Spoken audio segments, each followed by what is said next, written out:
Hello, in today's video, I want to talk about why I think that learning English, especially the spoken English, is like building a castle or building a house. And why I think that, improving the speaking ability in English is easier than improving the listening ability in English. A little bit more background about myself. If you watched my videos before, you probably know that I started learning English in 2014 when I didn't know anything about English, basically, because I couldn't read in English. I couldn't tell the difference between American English and British English. So English didn't make any sense to me at that time. But I was able to take a full English interview at the Hong Kong Polytechnic University when I was applying for a master's program.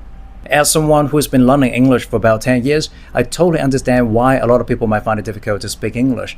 Imagine building a castle or a house. What we are going to need is at least a door or a gate, and then some windows, some walls, and then probably a ceiling and a ground. They don't have to be complicated, they don't have to be fancy, but we are gonna need them there, right? So that the house or the castle are complete and they are workable.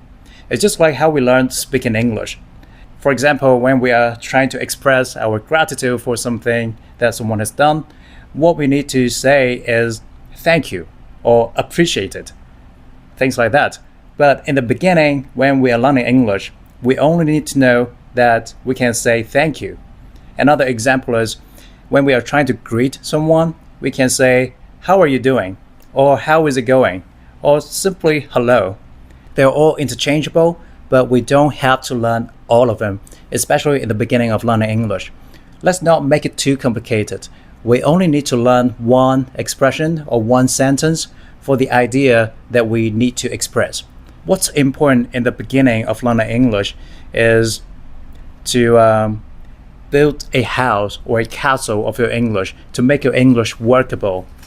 So try to learn more expressions for different ideas instead of focusing on, like vocabulary and advanced expressions, this kind of stuff. Now you probably begin to understand why I was able to handle a full English interview in the first year of learning English. That is because I built a simple castle, a basic castle for my spoken English. So I was able to express myself using the vocabulary and the idioms and the expressions that I am familiar with. You may be wondering, what if I didn't understand the question in the interview, since it was only my first year of learning English? And my solution to that is actually quite simple, which is just ask. I think that it's completely okay to let the interviewer know that my English is not that advanced yet. And it's completely okay for a non-native speaker of English to ask questions, to not understand the questions in English. If you just start to learn English, don't worry too much about the vocabulary or advanced expressions.